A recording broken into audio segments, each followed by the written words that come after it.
Ok. J'aimerais d'abord apporter un message de solidarité aux salariés de General Electric, aux salariés de l'Éducation nationale qui voient leur contrat aidé disparaître, ainsi qu'à tous les salariés de l'associatif qui vont se retrouver au chômage puisque les associations ne sont pas en mesure de transformer les contrats aidés en emploi périn. Et j'aimerais ajouter quelques éléments de contextualisation. C'est-à-dire qu'on a aujourd'hui au pouvoir un jeune homme nommé Emmanuel Macron qui est passé par l'ENA, l'inspection des hautes finances publiques, avant d'aller mettre ses compétences au service de la banque Rothschild. Et suite à une campagne de presse orchestrée par des médias aux mains des puissances de l'argent, cet homme s'est retrouvé président de la République. Il est là pour appliquer un programme qui a été fixé par la Commission européenne et par le syndicat des patrons européens, à savoir une baisse de 20% des salaires en France. Et sa stratégie, c'est simple, c'est la guerre éclair. Donc on réduit le Parlement à l'état d'une chambre d'enregistrement et on procède par ordonnance. Cette première vague d'ordonnance n'est qu'un début.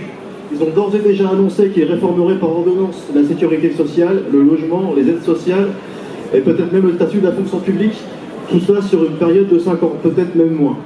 Et dans le même temps, ils durcissent les lois sécuritaires en intégrant dans la loi normale les mesures d'exception de l'état d'urgence.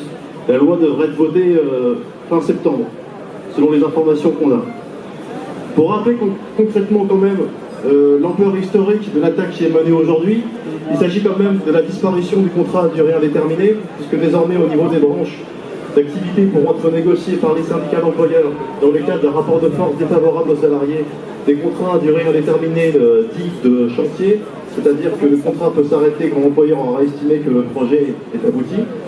L'extension des contrats à durée déterminée sans limitation de nombre et de durée, la généralisation du travail de nuit et la renégociation même durant la tenue d'un contrat de travail, du temps de travail, du salaire, des conditions de sécurité et même de la protection des salariés mineurs.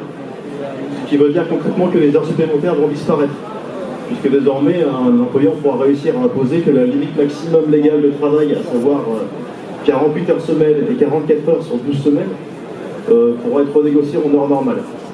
Donc ils vont facilement arriver à faire baisser 20% les salaires et leur objectif final c'est même 35% puisque soi-disant il faudrait qu'on soit compétitif avec les Allemands.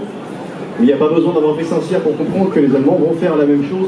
Donc on va assister à une baisse générale des salaires en Europe, ce qui entraînera nécessairement une récession. Et tout ça dans une politique de courte vue qui vise à maintenir des taux de profit absolument béants dans les marchés financiers et au niveau des grands capitaux français et européens pour aboutir finalement à un effondrement économique. C'est donc ça l'avenir que nous prépare Macron. Et lui, il s'en fout, puisque dans 5 ans, il aura embauché ses stock options, il sera parti au Bahamas, ça concerne après moi le déluge. Donc la seule solution, elle est simple, c'est qu'il faut qu'on lance des grèves et des mobilisations. Et ça va être compliqué, puisqu'en face, il table sur l'affaiblissement des bastions syndicaux. Donc il va falloir qu'on soit imaginatif.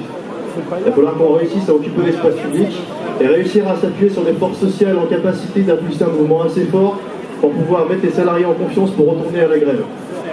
Parce que si on laisse passer ça, on en a pour 10 ans derrière. On ne s'en remettra pas, on finira comme le mouvement ouvrier anglais après Thatcher.